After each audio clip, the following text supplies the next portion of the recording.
നമസ്കാരം. രാഷ്ട്രീയ കേരളം ഉറ്റുനോക്കുന്ന പാലക്കാട്, വയനാട്, ചേലക്കര നിയോജക മണ്ഡലങ്ങളിലെ തെരഞ്ഞെടുപ്പ് ചിത്രം തെളിയുകയാണ്, കൂടുതൽ വ്യക്തമാവുകയാണ്. വയനാട്ടിൽ 3,13,426 വോട്ടുകളുമായി പ്രിയങ്ക ഗാന്ധി മുന്നിട്ട് നിൽക്കുകയാണ്. തുടക്കം മുതൽ പ്രിയങ്കയുടെ ആധിപത്യം അത് തുടരുകയാണ്.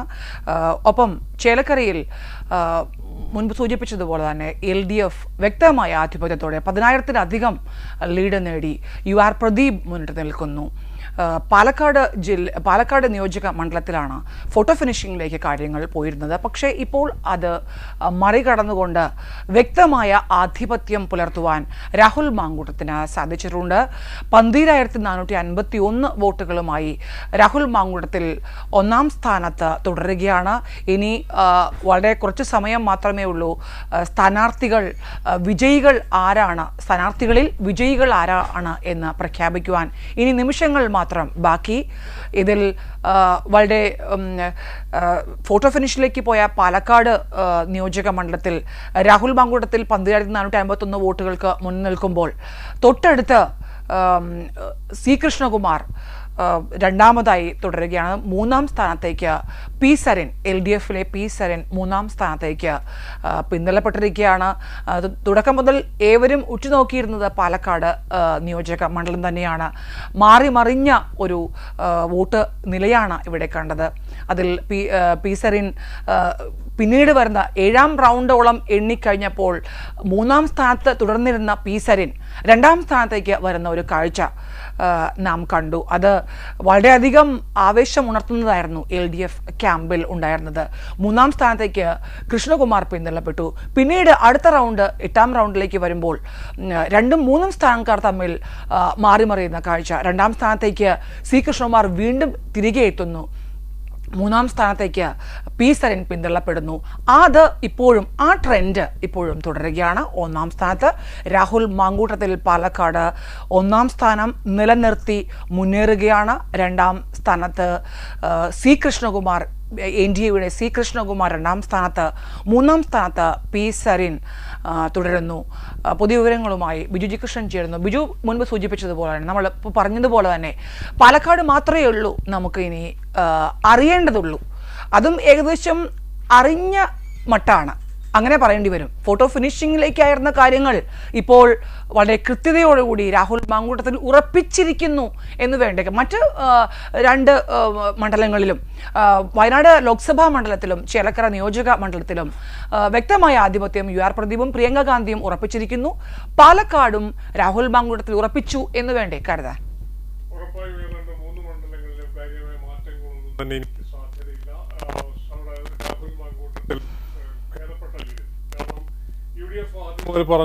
ആദ്യം ഒന്ന് പറഞ്ഞിരുന്നത് 15,000 വരെ ഭൂരിപക്ഷത്തിൽ UDF സ്ഥാനാർത്ഥിയായ രാഹുൽ മാങ്കൂട്ടത്തിൽ ജയിക്കുമെന്നാണ്.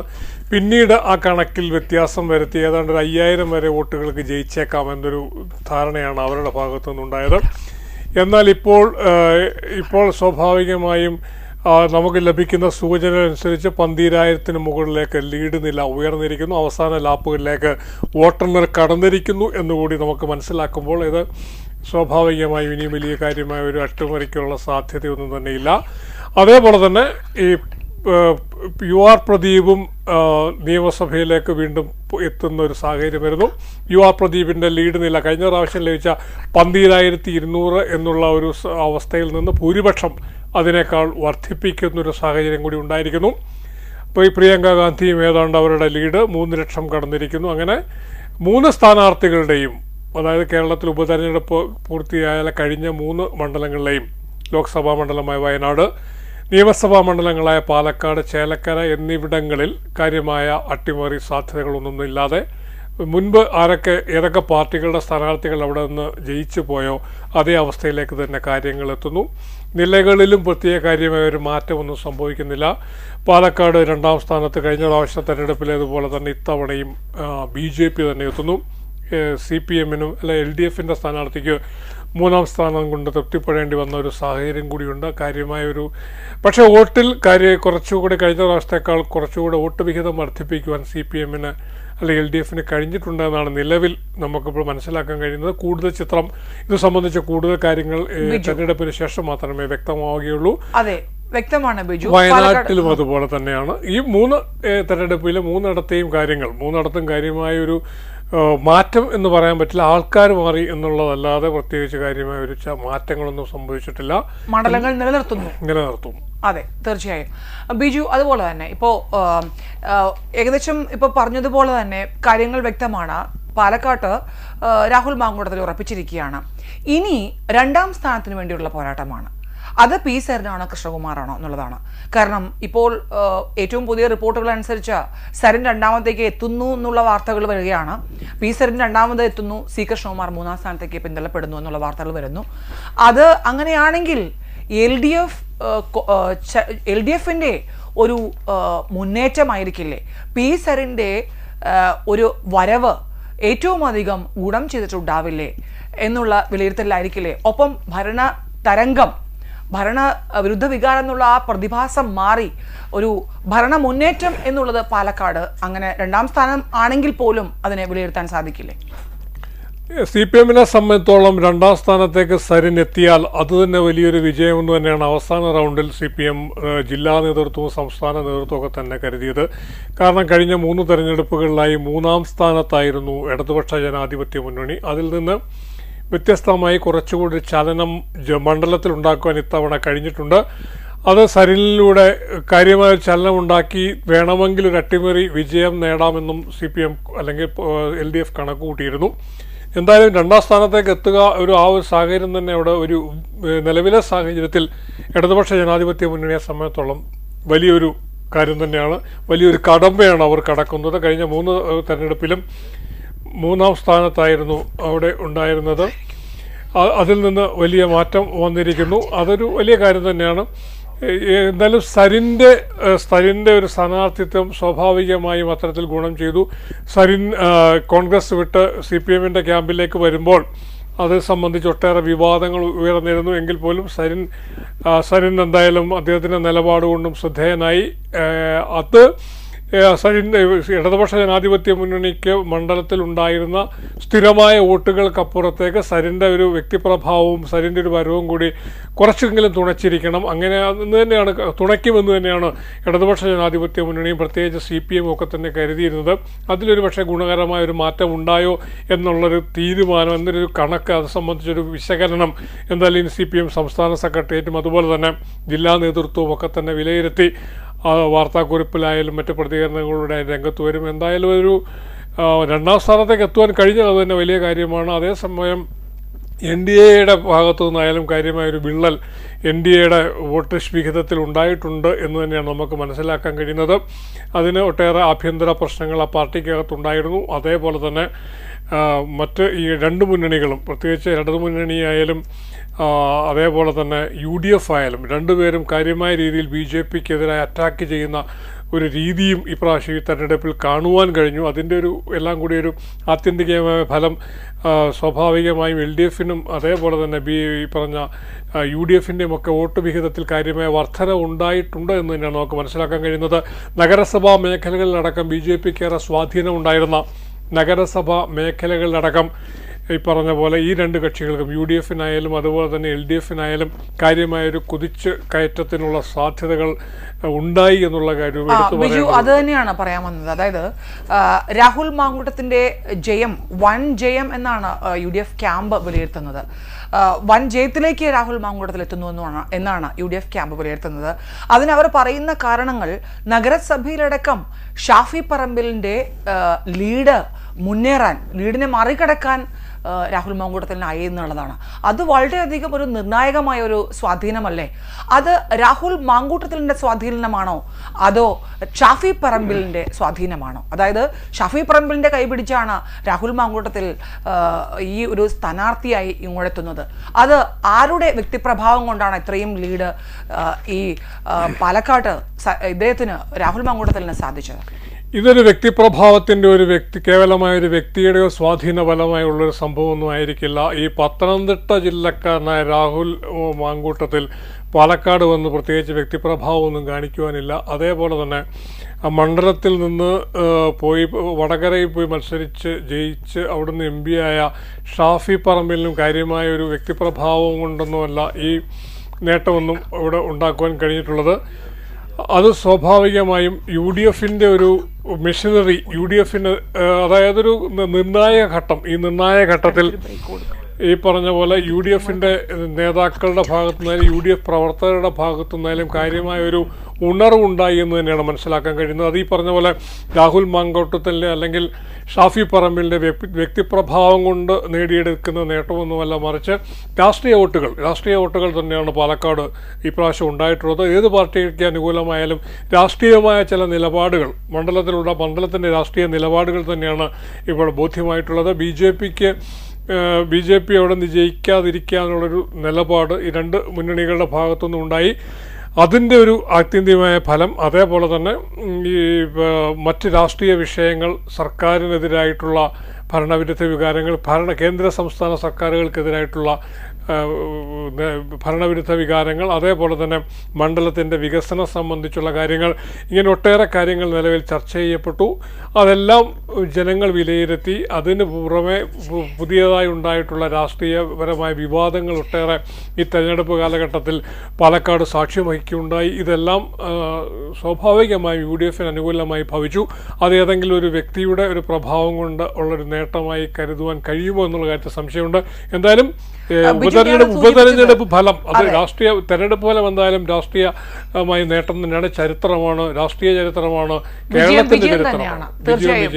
വിജയം തന്നെയാണ്. അത് രാഹുൽ മാങ്കൂട്ടത്തിലായാലും ഷാഫി പറമ്പിലായാലും മറ്റേത് സ്ഥാനാർത്ഥിയായാലും പാലക്കാട് വിജയിച്ച് കയറുക എന്നുള്ളത് അത് അത്ര കഠിനമുള്ള കാര്യം തന്നെയാണ്, അത്ര എളുപ്പമുള്ള കാര്യമല്ല എന്നുള്ളത് നമുക്ക് വോട്ട് എണ്ണാൻ തുടങ്ങിയപ്പോൾ തുടങ്ങി മനസ്സിലായ ഒരു കാര്യമാണ്. അതുകൊണ്ട് തന്നെ രാഹുൽ മാങ്കൂട്ടത്തിലെ ചെറിയ മാർജിനിൽ പോലുമുള്ള ഒരു വിജയം, അത് ഒന്നാം സ്ഥാനത്താണെങ്കിലും വിജയം തന്നെയാണ്. രണ്ടാം സ്ഥാനത്തേക്ക് വന്ന സരിനായാലും അത് വിജയം തന്നെയാണ്, രണ്ടാം സ്ഥാനത്തേക്ക് എത്തിപ്പെട്ടു എന്നുള്ളത്.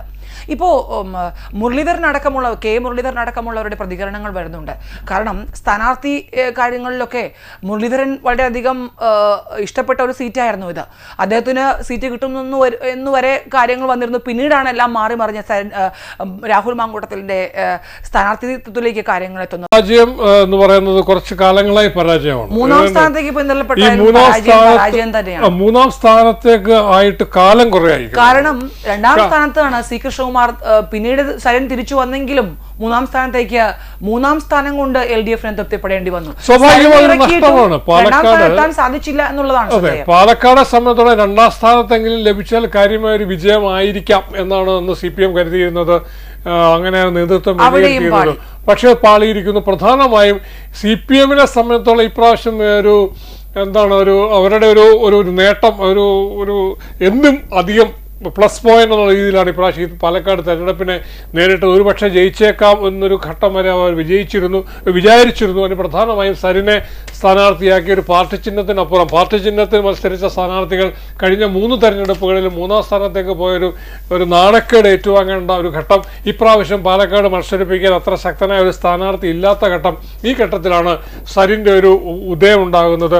കോൺഗ്രസ് ക്യാമ്പ് വിട്ടുവന്ന കോൺഗ്രസിൻ്റെ IT സെല്ലിൻ്റെ മേധാവിയായിരുന്ന ഒരാൾ പുറത്തു വരുമ്പോൾ സരിനെ മത്സരിപ്പിക്കുന്നു. സരിനിലൂടെ വേണമെങ്കിൽ മണ്ഡലം പിടിക്കുക. കാരണം സരിൻ ഒരു ഡോക്ടറാണ്, അതേപോലെ തന്നെ പഴയ അക്കൗണ്ട് ജനറൽ AG ആകേണ്ട അത്തരത്തിൽ നിന്ന ഒരാളാണ്.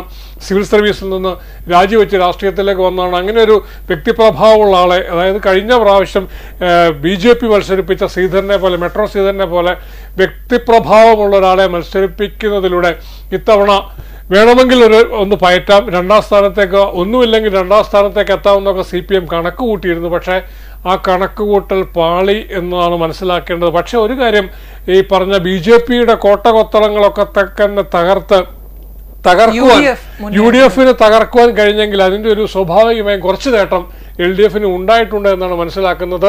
നഗരമേഖലയിലടക്കം LDF-ന് വോട്ട് വിഹിതം കൂടിയിട്ടുണ്ട്. പക്ഷേ മൂന്നാം സ്ഥാനത്ത് തന്നെ വീണ്ടും തുടരുകയാണ്.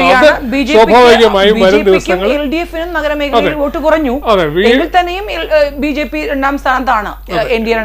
വീണ്ടും വരും ദിവസങ്ങളിൽ ഇത് സംബന്ധിച്ചുള്ള വിശകലനങ്ങളും മറ്റു കാര്യങ്ങളൊക്കെ ഉണ്ടാകും. അത് സംബന്ധിച്ചുള്ള നേതാക്കളുടെ പ്രതികരണങ്ങൾ വരും, വിശകലനം ചെയ്യും.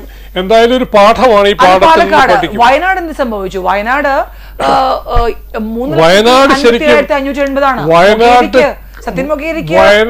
കാര്യമായി എന്തെങ്കിലും സംഭവിച്ചതായി തോന്നുന്നില്ല. കാരണം വയനാട് UDF നിലനിർത്തിയിരിക്കുന്നു.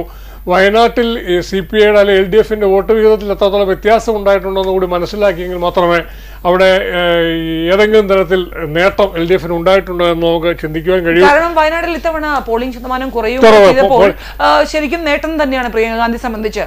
പോളിംഗ് ശതമാനം ഉയർന്നിരുന്ന സമയത്തായിരുന്നു രാഹുൽ ഗാന്ധിന്റെ ഭൂരിപക്ഷം 3,60,000-ഓളം 64,000-ഓളം അടുത്തത് എങ്കിൽ വയനാട്ടിൽ ഇപ്പോൾ പ്രിയങ്ക ഗാന്ധി ഭൂരിപക്ഷം ഏതാണ്ട് നിലനിർത്താൻ വളരെ മുന്നേറ്റമാണ് പ്രിയങ്ക ഗാന്ധി നിലനിർത്താൻ കഴിഞ്ഞിട്ടുണ്ട്. അവിടെ സത്യൻ മൊകേരി എങ്ങനെയായിരുന്നു അദ്ദേഹത്തിന്റെ ഒരു പ്രകടനവും? സത്യൻ മൊകേരി അവിടെ സംബന്ധിച്ചോളം കഴിഞ്ഞ പ്രാവശ്യം ആനിരാജയാണ് എല്ലാ സംവിധാനങ്ങളും ഉപയോഗിച്ചാണ് അവിടെ. അതെ, ആനിരാജ അല്ല, അവിടെ ഈ UDF LDFന് അവിടെ ജയിക്കാം എന്നുള്ള ഒരു അമിത ആത്മവിശ്വാസമൊന്നും വയനാടിനെ സംബന്ധിച്ചോളം ഉണ്ടായിരുന്നില്ല. പക്ഷേ നിലമെച്ചപ്പെടുത്താൻ വയനാട്ടിൽ അവരെ സംബന്ധിച്ചോളം കഴിഞ്ഞ പ്രാവശ്യം ആനിരാജ അവർക്ക് കിട്ടാവുന്ന ഏറ്റവും നല്ല മത്സരം കാഴ്ചവെച്ചു. അതിന്റെ ഒരു അത്രത്തോളം ഗംഭീരമായൊരു മത്സരമൊന്നും കാഴ്ചവെക്കാൻ സത്യൻ മൊകേരിക്കൊന്നും കഴിഞ്ഞിട്ടുണ്ടായിരുന്നില്ല.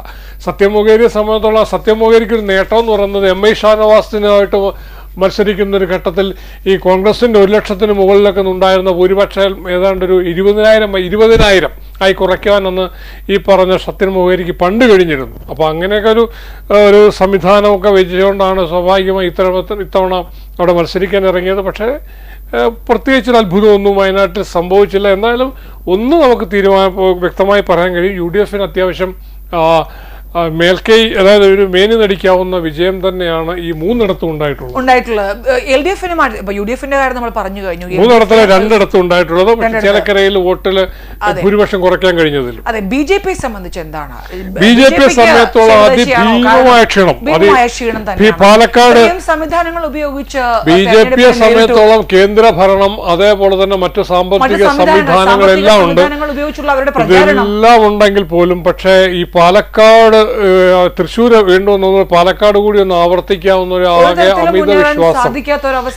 അതെ, അങ്ങനെ ഒരു ആത്മവിശ്വാസം പണ്ട് മറ്റേ നിയമത്തിൽ നിന്ന് രാജഗോപാലിനെ നിയമസഭയിലേക്ക് അയച്ചത്. ആദ്യത്തെ കേരള ചരിത്രത്തിൽ ആദ്യമായി നിയമസഭയിലെത്തിയ ഒരേ ഒരു BJP അംഗം രാജഗോപാലാണ്. അതേപോലെ തന്നെ വളരെ പാലക്കാട് തൃശ്ശൂരെ ലോക്സഭാ തെരഞ്ഞെടുപ്പിൽ ഉപയോഗിച്ച തന്ത്രം പയറ്റിക്കൊണ്ട് പാലക്കാട് നിന്ന് ശ്രീകൃഷ്ണകുമാറിനെ നിയമസഭയിൽ അയക്കുവാൻ കഴിയുമെന്നുള്ളൊരു അമിത പ്രതീക്ഷ BJPക്ക് ഉണ്ടായിരുന്നു. പക്ഷേ ആ പ്രതീക്ഷയ്ക്ക് കോട്ടം തട്ടിയിരിക്കുന്നു.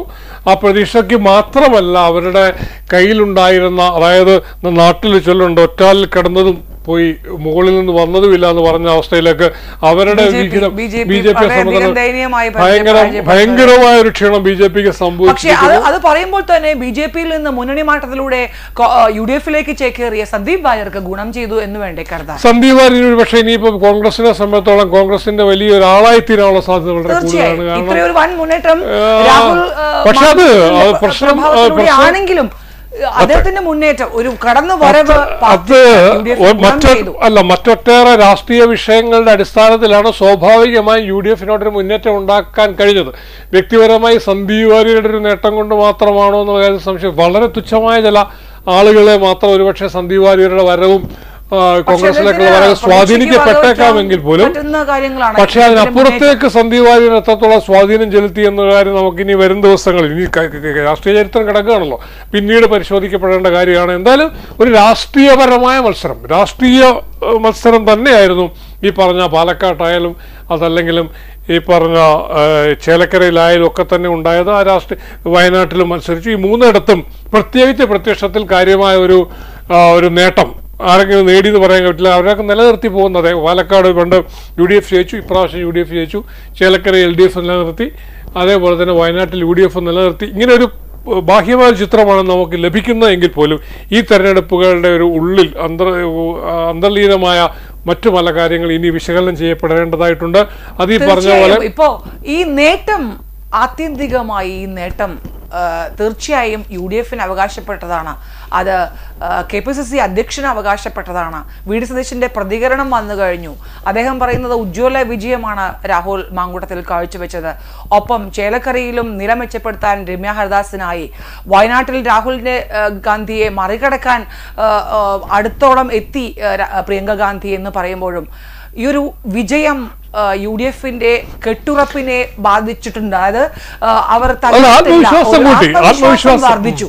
തീർച്ചയായും ആത്മവിശ്വാസം വർദ്ധിച്ചു.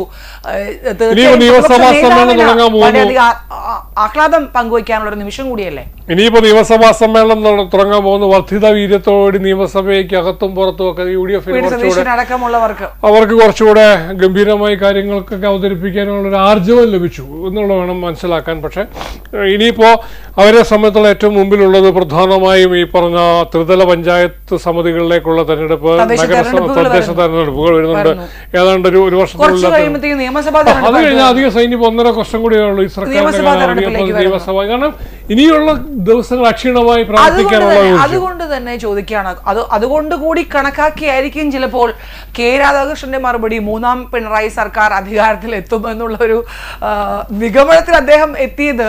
അല്ല, രാഷ്ട്രീയ സാഹചര്യങ്ങൾ മാറി മറിയുന്നതും തെരഞ്ഞെടുപ്പിന്റെ ഒരു ഇപ്പോ ഈ പറഞ്ഞ നിയമസഭാ തെരഞ്ഞെടുപ്പ് കൂടി മുന്നിൽ നമ്മൾ ഇപ്പോ ഈ പറഞ്ഞ ലോക്സഭ ഈ പറഞ്ഞ തദ്ദേശ സ്ഥാപനങ്ങളിലേക്കുള്ള തെരഞ്ഞെടുപ്പ്, അതിന് ശേഷം വരാൻ പോകുന്ന നിയമസഭാ തെരഞ്ഞെടുപ്പ്, ഇതിന്റെ രാഷ്ട്രീയ സാഹചര്യങ്ങളൊന്നും ഉരുത്തിരിഞ്ഞു വന്നേക്കാൻ കുറേശ്ശെ എങ്കിൽ പോലും അത് ഇപ്പോൾ രൂപപ്പെടുന്ന കാര്യങ്ങളൊന്നുമല്ല.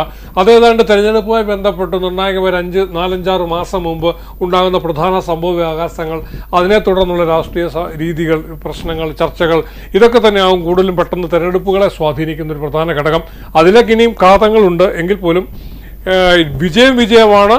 ഇത് സ്വാഭാവികമായും അത്തരത്തിൽ വിജയം നേടുവാനുള്ള ഒരു ഊർജം ഈ തെരഞ്ഞെടുപ്പിന്റെ ഫലത്തിലൂടെ ലഭിച്ചിരിക്കുന്ന ഭൂരിപക്ഷത്തിലൂടെ അത് വേണം മനസ്സിലാക്കാൻ. പാലക്കാട് ലഭിച്ച ഭൂരിപക്ഷം, വയനാട്ടിൽ ലഭിച്ചിരിക്കുന്ന മേൽക്ക്, ഇതെല്ലാം വെച്ചിട്ട് UDF ഒരു ആർജവം ഉണ്ടാകുന്നുണ്ട്. പക്ഷേ അതുപോലെ തന്നെ ഇതൊരു പാഠം കൂടിയാണ്. കാരണം നിലവിൽ അവർ അഡ്രസ്സ് ചെയ്ത പ്രശ്നങ്ങളോടുള്ള ജനങ്ങളുടെ സമീപനം, ഇനി ഏതൊക്കെ രീതിയിൽ എങ്ങനെയൊക്കെ പ്രവർത്തിക്കണമെന്ന് തുടങ്ങിയ കാര്യങ്ങൾക്കൊക്കെ തന്നെ കിട്ടുന്നൊരു ഊർജം കൂടിയാണ് സ്വാഭാവികമായി ഈ 3 ഇടത്തു നിന്ന് ഉണ്ടായിട്ടുള്ള തെരഞ്ഞെടുപ്പ് ഫലം എന്നാണ് വിശകലനം ചെയ്തേണ്ടത്. അതേസമയം ദേശീയ രാഷ്ട്രീയത്തിലേക്ക് പോയാൽ മഹാരാഷ്ട്രയിൽ BJPയുടെ ഗംഭീര കുതിപ്പ് തന്നെ. BJP അവിടെ നിലം പരിശാക്കി മറ്റുള്ള പാർട്ടികളെയൊക്കെ ഒന്നുമല്ലാതാക്കി. ജാർഖണ്ഡിൽ BJPക്ക് കാരണം അവിടുത്തെ ഹേമന്ത് സോറനെയൊക്കെ ഭീകരമായ അതിഭീമമായ രീതിയിൽ ദ്രോഹിച്ചിരുന്നു എന്നുള്ളതാണ്. അത് ഒരുപാട് വിമർശന വിധേയമായി കോടതി ജാമ്യം കൊടുത്തിട്ടാണ് പുറത്തിറക്കിയത്. ശരിക്കും ശക്തമായ തിരിച്ചടി നൽകാൻ NDAക്ക് സാധിച്ചു. ഹേമന്ത് സോറന് ഇന്ത്യ മുന്നണിക്ക് സാധിച്ചു. കാരണം അതെ കാരണം അവിടെ ഈ പറഞ്ഞ NDAക്ക് ഒരു കടന്നു കയറാൻ ഒരു അവസരം ഒരിക്കൽ കൂടി തടഞ്ഞിരിക്കുന്നു എന്നുള്ളതാണ്. തടഞ്ഞു. കാരണം വെച്ചാൽ അത്തരത്തിൽ ഹേമന്ത് സോറനെ പിടിച്ച് ED വരുന്നു, ED കണക്കെടുക്കുന്നു, അഴിമതി കണ്ടെത്തുന്നു, ജയിലിലാക്കുന്നു, മുഖ്യമന്ത്രി സ്ഥാനത്ത് മാറി നിൽക്കുന്നു. ഒരുപാട് പ്രശ്നങ്ങൾ അവിടെ ജാർഖണ്ഡിൽ ഉണ്ടായെങ്കിൽ പോലും അവിടെ സ്ഥിതി മെച്ചപ്പെടുത്തിക്കൊണ്ട് മുന്നേറുവാൻ, നിലവിൽ കാര്യമായി ഒന്നും സംഭവിക്കാതിരിക്കാൻ, ഭരണ തുടർച്ചയ്ക്കുള്ള എല്ലാ സാധ്യതകളും നിലനിർത്തിക്കൊണ്ട് തന്നെ ജാർഖണ്ഡിൽ ഹേമന്ത് സോറനും അതുപോലെ തന്നെ ഇന്ത്യ മുന്നണിക്കും ഹേമന്ത് സോറൻ തുടരും. ഒപ്പം തന്നെ മഹാരാഷ്ട്രയിലും NDA തുടരും. പക്ഷേ മുഖ്യമന്ത്രിയുടെ മുഖം മാറും. അവിടെ ബിജെപിയുടെ മുഖ്യമന്ത്രി വരാൻ സാധ്യതയുണ്ട്. ദേവേന്ദ്ര ഫട്നാവിസ്. ഇനി അവിടെ ഒരു മറുചിന്ത മറ്റ് കക്ഷികൾക്ക് വേണ്ട എന്ന് വേണം കരുതാൻ. സ്വാഭാവികമായും BJPയുടെ ഒരു തന്ത്രം അത് തന്നെയായിരുന്നല്ലോ. മഹാരാഷ്ട്ര പോലെയുള്ള ഒരു ഇന്ത്യയുടെ ഒരു പ്രധാനപ്പെട്ട തന്ത്രപ്രധാനമായ ഒരു മേഖലയിൽ അവിടെ ഭരണം പിടിക്കുക, അവിടെ ഭരണം പിടിക്കുക എന്ന് മാത്രമല്ല, ഒറ്റയ്ക്ക് സർക്കാരിനെ നയിക്കുക, BJP തന്നെ നയിക്കണം. കാരണം ഒരു പ്രധാനപ്പെട്ട കാര്യം എന്ന് പറഞ്ഞാൽ നാഗ്പൂർ എന്ന് പറയുന്നത് BJPയുടെ അല്ലെങ്കിൽ സംഘപരിവാറിന്റെ ദേവാലയം കിടക്കുന്ന സ്ഥലമാണ്. സംഘപരിവാറിന്റെ ഇടമാണ്, RSSന്റെ കേന്ദ്രമാണ്. അപ്പോൾ അവിടെ ആ ഒരു സംസ്ഥാനം കൈവിട്ട് കളിയാൻ വേണ്ട, അത് ആ സംസ്ഥാനം വേണം എന്നുള്ളൊരു ഉറപ്പായും ഭരണം വേണമെന്നൊരു നിലപാട് അവർക്കുണ്ടായിരുന്നു. അതിലേക്ക് വളരെ തന്ത്രപരമായ നീക്കങ്ങൾ വളരെ കാലമായി നടത്തിക്കൊണ്ടിരുന്ന ഒരു തന്ത്രം വിജയിച്ചിരിക്കുന്നു. അവിടെ ഈ പറഞ്ഞ ശിവസേന എന്നുള്ളതാണ് ഏറ്റവും വലിയ വെല്ലുവിളി BJPയെ സംബന്ധിച്ചാണ് ഉണ്ടായത്. കാരണം അവരുടെ സമീപനത്തിൽ രണ്ടും, അതായത് ഹിന്ദുത്വ സംഘടനകൾ, ഹിന്ദു ആശയങ്ങൾ മുൻനിർത്തി പ്രവർത്തിക്കുന്ന 2 പാർട്ടികൾ, അതായത് സംഘപരിവാർ സംഘപരിവാറിന്റെ ബേസ് ഉള്ള RSS BJP ഒരിടത്ത്, അതേപോലെ തന്നെ ഹിന്ദുത്വം മാത്രം, തീവ്ര ഹിന്ദുത്വം, അതായത് മഹാരാഷ്ട്രയിൽ നിന്ന് മറ്റ് സംസ്ഥാനക്കാരെ, തീവ്ര ഹിന്ദുത്വത്തിനൊപ്പം തന്നെ മഹാരാഷ്ട്രക്കാർ മാത്രം മതി, ദേശവാദം, ദേശീയവാദം, ആ ദേശത്തിന്റെ വാദം ഉയർത്തിക്കൊണ്ട് അങ്ങനെയുള്ള തീവ്രമായ നിലപാട് സ്വീകരിച്ചിരുന്ന ശിവസേന, ഇവരില് ശിവസേനയെ പാടെ തകർത്തുകൊണ്ട് പൊളിച്ചു മാറ്റി അവരെ ഒന്നുമല്ലാതാക്കിക്കൊണ്ട് നിഷ്പ്രഭമാക്കിക്കൊണ്ടാണ് അവിടെ BJPയുടെ കുതിപ്പുണ്ടായിട്ടുള്ളത്. അതൊരു ശ്രദ്ധേയമായ നീക്കം തന്നെയാണ്. അത് നിലവിൽ ഈ പറഞ്ഞ മഹാരാഷ്ട്രയിലെ തെരഞ്ഞെടുപ്പ് ഫലമായാലും അതേപോലെ തന്നെ ജാർഖണ്ഡിലെ കാര്യമേ ഓരോ ചലനം ഉണ്ടാക്കില്ല ദേശീയ രാഷ്ട്രീയത്തിൽ. ഈ മഹാരാഷ്ട്രയിലെ ചലനമായാലും ഇതൊരു ഇന്ത്യ മുന്നണിയുടെ ഒരു ഏകോപിച്ച രീതി. ഇപ്പൊ കാശ്മീരിലൊക്കെ തന്നെ പയറ്റി തെളിഞ്ഞൊരു രീതിയുണ്ട്. അപ്പൊ അതിനൊരു വെല്ലുവിളി, ഒരു തടയിടാൻ തൽക്കാലം നീ ഒരു തടയിടത്തക്ക രീതിയിലുള്ള ഒരു നിലപാട്, അതിനൊരു മാർഗം എന്ന നിലയ്ക്ക് വേണമെങ്കിൽ മഹാരാഷ്ട്രയിലെ ഫലത്തെ വേണമെങ്കിൽ തടയിടാൻ വേണ്ട തന്ത്രങ്ങളായി മഹാരാഷ്ട്രയിൽ ഈ പറഞ്ഞ സർക്കാർ രൂപീകരണം അടക്കമുള്ള കാര്യങ്ങളെ BJPയുടെ മുന്നേറ്റത്തെ നമുക്ക് കാണുവാൻ കഴിയും. അത് ഇന്ത്യ മുന്നണിക്കുള്ള ഒരു തിരിച്ചടി കൂടി, ഒരു സൂചന കൂടി നൽകിയിരിക്കുകയാണ്. അതേസമയം ജാർഖണ്ഡിൽ ഇന്ത്യ മുന്നണിക്ക് വിജയിക്കുവാൻ കഴിഞ്ഞു എങ്കിൽ പോലും അതൊരു ദേശീയ രാഷ്ട്രീയത്തിൽ കാര്യമായ ഒരു ചലനം തൽക്കാലം ഉണ്ടാക്കില്ല എന്നാണ് വിലയിരുത്തുന്നത്. അതെ, അതുപോലെ തന്നെ ഇപ്പോൾ C. കൃഷ്ണകുമാറിന്റെ ഒക്കെ പ്രതികരണം വന്നിട്ടുണ്ട്. പാലക്കാട്ടെ NDA സ്ഥാനാർത്ഥി, അദ്ദേഹം രണ്ടാമതാണെങ്കിൽ പോലും വിജയിക്കാൻ സാധിച്ചില്ല, അത് തിരിച്ചറിയുന്നു, പരാജയം അംഗീകരിക്കുന്നു എന്നുള്ള റെസ്പോൺസ് ഒക്കെ വന്നിട്ടുണ്ട്. അപ്പോൾ നമ്മൾ ശ്രദ്ധിക്കേണ്ടത്, ദേശീയ രാഷ്ട്രീയത്തിൽ മഹാരാഷ്ട്ര വിജയിക്കുന്നു, മഹാരാഷ്ട്രയിൽ NDA ഭൂരിപക്ഷം നേടുന്നു, ജാർഖണ്ഡിൽ ഇന്ത്യ സഖ്യം വരുന്നു. ദേശീയ നേതൃത്വത്തിന് ഇനി എന്ത് ചെയ്യാൻ സാധിക്കും? കേരളത്തിലെ ഒരു BJPയെ ഒന്ന് ഉയർച്ചയിലേക്ക് നയിക്കാൻ പല അടവുകളും പയറ്റിയിട്ടും കേരളത്തിൽ മാത്രം മുന്നേറാൻ അവർക്ക് സാധിക്കുന്നില്ല. എന്തായിരിക്കും കേന്ദ്ര നേതൃത്വത്തിനും NDAയ്ക്കുമുള്ള ഒരു ധാരണ കേരളത്തെക്കുറിച്ച്? എങ്ങനെയായിരിക്കും നില മെച്ചപ്പെടുത്താൻ? തദ്ദേശ തെരഞ്ഞെടുപ്പ് അടക്കം വരാൻ കിടക്കുന്നേ ഉള്ളൂ.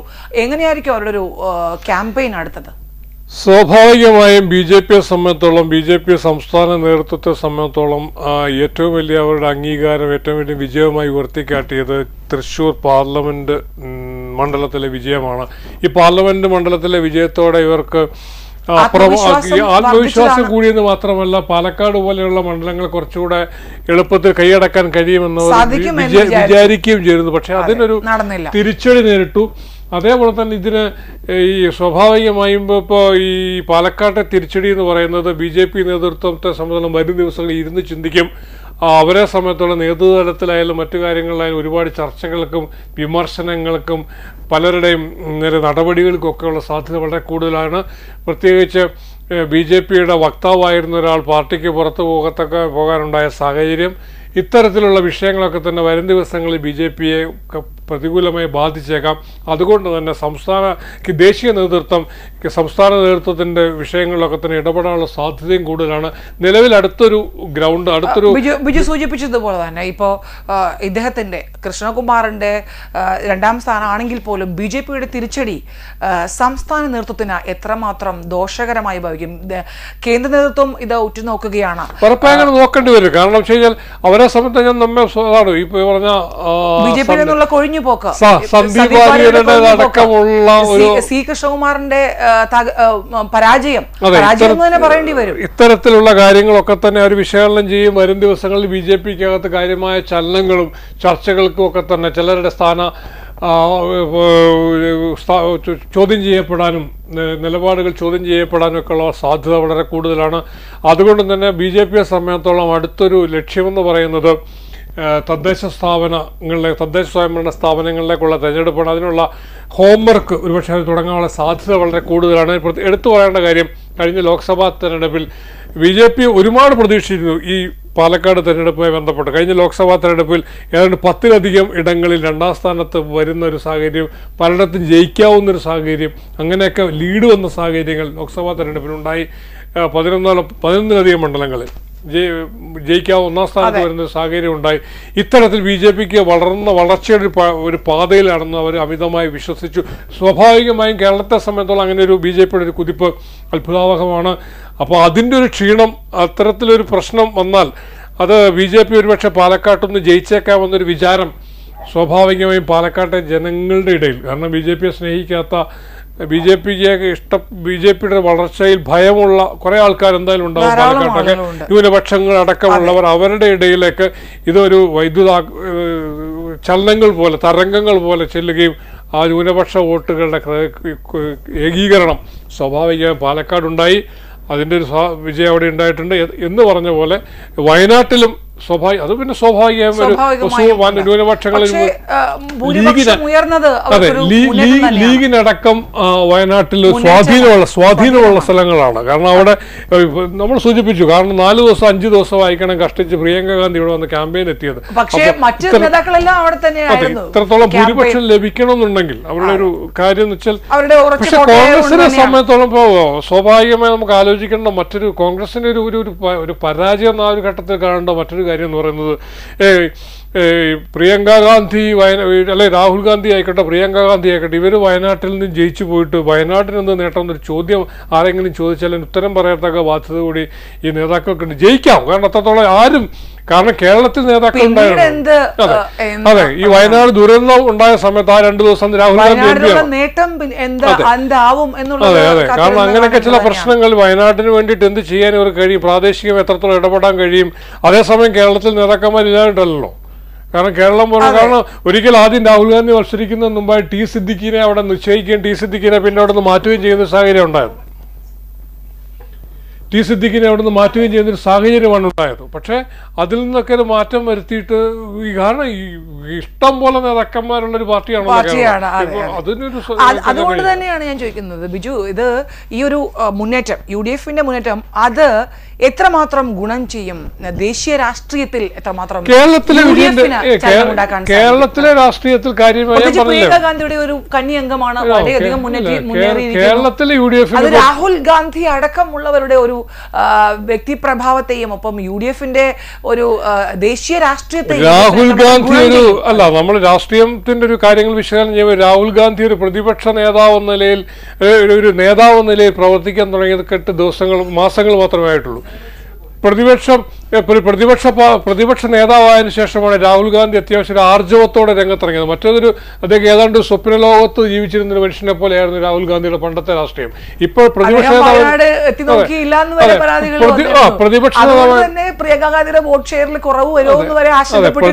നേതാവ് എന്ന നിലയ്ക്ക് വന്നതിന് ശേഷമാണ് അതല്ല ഇത് പറ്റില്ല. കഴിഞ്ഞ തെരഞ്ഞെടുപ്പിന്റെ ഒരു ഘട്ടത്തിന് മുമ്പ്, അതായത് ഇന്ത്യ പര്യടനത്തിന് ഇറങ്ങിയ ആ ഒരു ഘട്ടം മുതലാണ് രാഹുൽ ഗാന്ധി ഗൗരവമായി രാഷ്ട്രീയത്തിലേക്ക് വന്നു. അല്ലാതെ ഈ ഒരു നിമിത്തം എന്ന നിലയ്ക്ക് അമേഠിയിൽ തോറ്റു കഴിഞ്ഞപ്പോൾ പാർലമെന്റിൽ ഏറാനുള്ളൊരു സ്ഥലമായി വയനാടിനെ കണ്ടുവന്നതിനപ്പുറത്ത് വയനാടിന് വേണ്ടി എന്ത് ചെയ്തു എന്നൊരു ചോദ്യം കാര്യമായി അവശേഷിക്കുന്നുണ്ട്. എന്ന് പറഞ്ഞ പോലെ പ്രിയങ്ക ഗാന്ധിക്കും മറ്റൊരു സംസ്ഥാനം അങ്ങനെയുണ്ടെങ്കിൽ അവർക്ക് റായ്ബറേ അത് കോൺഗ്രസ് ചോദിച്ചതുമാണല്ലോ. കാരണം കുറച്ചുകൂടെ ഈ അവിടെയൊക്കെ മത്സരിക്കണം,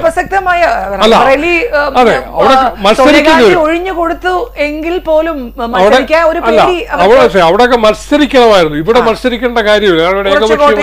ഇവിടെ ഏകപക്ഷീയമായി ജയിച്ചു പോകത്തൊക്കെ ഒരു ഭേദപ്പെട്ട സുരക്ഷിതമായ ഇടമെന്ന് കണ്ടിട്ട് ഇവിടുന്ന് അവർ ജയിച്ചു പോകുന്ന ഒരു സാഹചര്യത്തിലേക്ക് വന്നു എന്നുള്ളതാണ്. അതിനപ്പുറത്ത് പ്രത്യേകിച്ച് വയനാടിന് എന്ത് നേട്ടം ഉണ്ടാകുമെന്നൊരു ചോദ്യമുണ്ട്. പക്ഷേ ഇത് UDF രാഷ്ട്രീയത്തിൽ പ്രത്യേകിച്ചൊരു നേട്ടമൊന്നും വയനാട്ടിലെ ജയം കേരള രാഷ്ട്രീയത്തിൽ ചലനം ഉണ്ടാക്കുമെന്ന് തോന്നുന്നില്ല. അതേസമയം കേരള രാഷ്ട്രീയത്തിൽ ചലനം ഉണ്ടാക്കാൻ സാധ്യതയുള്ളത് ഈ പാലക്കാട്ടെ ജയമായിരിക്കുമെന്നാണ് നമുക്ക് വിലയിരുത്തുവാൻ കഴിയുക. തീർച്ചയായും വ്യക്തമാണ് ബിജു ജി കൃഷ്ണൻ വിശദാംശങ്ങൾ നൽകിയത്. പാലക്കാടും വയനാടും UDF-ന് വൻ മുന്നേറ്റം ഉണ്ടായിരിക്കുകയാണ്. ചേലക്കര LDF നിലനിർത്തി UR പ്രദീപ് 12,201 വോട്ടുകൾക്ക് വിജയിച്ചു. പാലക്കാട് ചരിത്ര വിജയത്തോടെ രാഹുൽ മാങ്കൂട്ടത്തിൽ ചരിത്ര വിജയത്തിലേക്ക് കടന്നിരിക്കുന്നു. 18,724 വോട്ടുകൾക്ക് വിജയിച്ചിരിക്കുന്നു. വയനാട് രാഹുൽ ഗാന്ധിയോടൊപ്പം അടുത്തെത്തിയിരിക്കുകയാണ് പ്രിയങ്ക ഗാന്ധി. 3,82,975 വോട്ടുകൾക്ക് പ്രിയങ്ക ഗാന്ധി വയനാട് നിന്ന് വിജയിച്ചിരിക്കുന്നു. ദേശീയ രാഷ്ട്രീയത്തിലും മഹാരാഷ്ട്രയിലും ഉജ്ജ്വല വിജയം നേടാൻ ഇന്ത്യയ്ക്ക് സാധിച്ചു. അപ്പം ജാർഖണ്ഡിൽ ഇന്ത്യ സഖ്യം നിലനിർത്തി എന്നുള്ളതാണ് പൊതുവെയുള്ള ഒരു വിലയിരുത്തൽ. ബുള്ളറ്റിൻ സമാപിക്കും മുൻപായി പ്രധാന വാർത്തകൾ ഒരിക്കൽ കൂടി. Jeevan news headlines presented by BIS Hallmark 916 ആഭരണങ്ങൾ ഏറ്റവും കുറഞ്ഞ പണിക്കൂലിയിൽ ബോബി ചെമ്മണ്ണൂർ ഇന്റർനാഷണൽ ജ്വല്ലേഴ്സ്. പാലക്കാടും വയനാടും UDF-ന് ജയം. ചേലക്കര LDF നിലനിർത്തി. പടക്കം പൊട്ടിച്ചും മധുരം വിതരണം ചെയ്തും പ്രവർത്തകർ. പാലക്കാട്ടെ ബി.ജെ.പി കോട്ടകൾ പൊളിച്ചടുക്കി രാഹുൽ മാങ്കൂട്ടത്തിൽ. നഗരത്തിൽ ബി.ജെ.പിക്ക് വൻ വോട്ട് ചോർച്ച. വയനാടിന്റെ മനം കവർന്ന പ്രിയങ്ക ഗാന്ധി. ചേലക്കരയിൽ യു.ഡി.എഫ് പ്രചരണം തള്ളി എൽ.ഡി.എഫ്. ഭരണവിരുദ്ധ വികാരമല്ലെന്ന് യു.ആർ. പ്രദീപ്. കള്ളപ്രചരണം പൊളിഞ്ഞെന്ന് കെ. രാധാകൃഷ്ണൻ. മഹാരാഷ്ട്രയിൽ ബി.ജെ.പിയുടെ കുതിപ്പ്. ഭൂരിപക്ഷവും കടന്ന് മഹായുതി സഖ്യം. ഉദ്ധവ് താക്കറെയെ മുഖ്യമന്ത്രിയാക്കി മഹാരാഷ്ട്രയിൽ പോസ്റ്ററുകൾ. എക്സിറ്റ് പോൾ ഫലങ്ങളെ കാറ്റിൽ പറത്തി ജാർഖണ്ഡ്. കരുത്തുകാട്ടി ഇന്ത്യ സഖ്യം. എൻ.ഡി.എ ബഹുദൂരം പിന്നെ.